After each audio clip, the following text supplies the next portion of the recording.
your opening comments about how this was an uncharacteristically measured response by this Israeli government. Why do you think that is? Even a broken watch says the right time twice a day. I think more seriously that Israelis or the Israeli government finally understood that getting now into a violent confrontation with Iran will be really almost suicidal. We are stuck in Gaza, and the last thing we need now is war with Iran. In any case, war with Iran is something very explosive and very dangerous, and I wish that Israel would have been more careful even before this.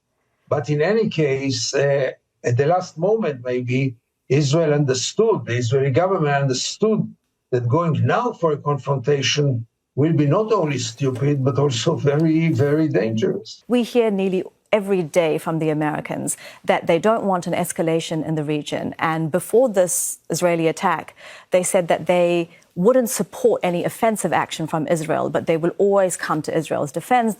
Their support for Israel is ironclad and so on and so forth. But how is it being seen in Israel when America has to come to Israel's defense because of Israel's offensive actions? The missiles and drones that they helped shoot down over Israel on the 1st of April was because of the Israeli attack on the Iranian consulate in Damascus 2 weeks earlier. You see, the linkage that you do, rightly so, Elizabeth, is not being done by most of the Israelis. They don't see the connection between the assassination in Damascus and the Iranian attack.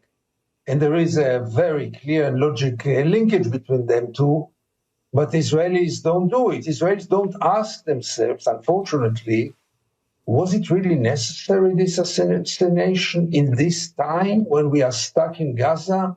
What came out of it? What do you earn out of it? What does Israel earn? And I'm putting aside all the moral and legal questions about assassinations. I'm speaking about realpolitik. Does this really serve any of Israeli interests? But those questions are not asked in Israel because Israel is quite narrow-minded in this war and following the government quite blindly.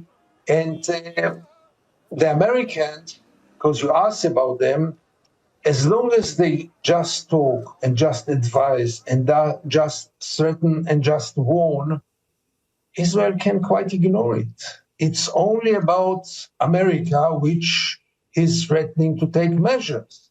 Until now, America didn't take any measures to stop Israel, to influence Israel, to make Israel more moderate and more reasonable.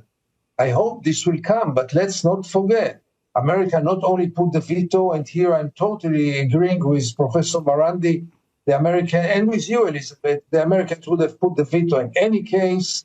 The Americans would supply Israel with weapons in any case. And the question is, where do they stop?